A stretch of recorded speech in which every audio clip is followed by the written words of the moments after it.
দেখুন, একটা স্টুডেন্ট যখন F1 ভিসা নিয়ে আমেরিকাতে আসে, ইউএস গভর্নমেন্টের সাথে তার একটা এগ্রিমেন্ট হয় যে সে আমেরিকাতে এসে পড়াশোনা করবে। কিন্তু সে যদি আমেরিকার পলিটিক্সে জড়িত হয়ে যায়, আমেরিকার ইনস্টিটিউশনগুলোতে আসার পর সে যদি পড়াশোনা কন্টিনিউ না করে এবং একটা রিকোয়ার্ড যে গ্রেড আছে সেই গ্রেডের চেয়ে কম পায় এবং ক্লাস অ্যাটেন্ডেন্স যদি তার না থাকে এবং যে ইউনিভার্সিটিতে সে পড়াশোনা করে তার আশেপাশে না থেকে যদি অন্যান্য স্টেটে থেকে শুধু অন ক্যাম্পাস যেসব ক্লাসগুলো হয় এগুলোতে পার্টিসিপেট করে এবং পড়াশোনার বাইরে যেটাকে বলা হয় অড জব সেসবে যদি ইনভলভ থাকে, তাহলে ডেফিনেটলি F1 যে ভিসা ক্যাটাগরির যে রুল রেগুলেশন আছে এটাকে ভায়োলেট করলো। একটা স্টুডেন্ট যখন আমেরিকাতে আসে তাকে এমবেসিতে দেখাতে হয় যে তার প্রয়োজনীয় টিউশন ফি বা থাকা খাওয়ার খরচ তার কাছে আছে বা তার ফ্যামিলিকেও সাপোর্ট করতে পারে, সে নিজে সাপোর্ট করতে পারে। কিন্তু সে যদি এখানে এসে অড জবে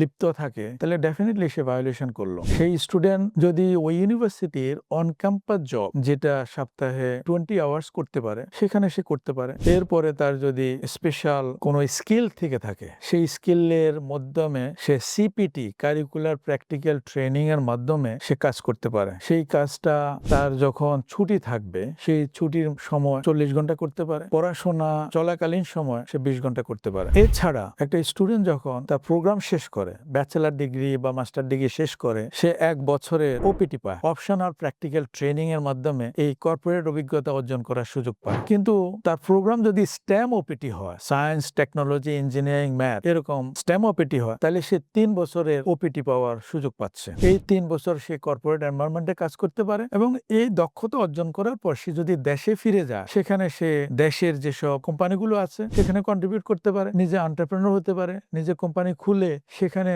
এই স্কিলটাকে দেখাতে পারে। এবং সে যদি এই আমেরিকাতে থেকে যেতে চায় তাহলে ডেফিনেটলি তাকে যে কোনো কোম্পানি, আমেরিকার যে কোনো কর্পোরেশন তাকে H1B'র মাধ্যমে তাকে স্পন্সর করতে পারে। যদি সেই লটারির মাধ্যমে প্রতি বছর 85,000 H1B ইউএস গভর্নমেন্ট দিয়ে থাকে, যেখানে 65,000 নর্মাল কোটা, 20,000 মাস্টার্স কোটা যারা আমেরিকাতে মাস্টার্স করে তাদের জন্য। তো সেই ক্যাটাগরিতে যদি কেউ H1B হয়ে থাকে তাহলে H1B'র মাধ্যমে সে আরো 6 বছর কাজ করতে পারে। প্রথমে 3 বছর তাকে দেওয়া হয়, তারপরে এক্সটেনশন করে আরো 3 বছর করতে পারে। এর মধ্যে যদি কোনো কোম্পানি মনে করে যে সে ওই কোম্পানির জন্য স্পেশাল, ওই কোম্পানির বিজনেসে সে বেশ কন্ট্রিবিউট করছে, তাহলে সে হয়তো তাকে গ্রিন কার্ডের জন্য আবেদন করতে পারে। এইভাবে আসলে এই দেশে কন্ট্রিবিউট করার সুযোগ রয়েছে। এখন ইউএস গভর্নমেন্টের এখন যে অ্যাডমিনিস্ট্রেশন আছে সেই অ্যাডমিনিস্ট্রেশনে স্টুডেন্টদেরকে এনকারেজ করতেছে যে তারা এই দেশে এসে যাতে অন্য কোনো কিছুতে জড়িত না হয়, তারা শুধু পড়াশোনা করে, এই পড়াশোনার দিকে মনোনিবেশ করে। আমি এমন অনেককে দেখেছি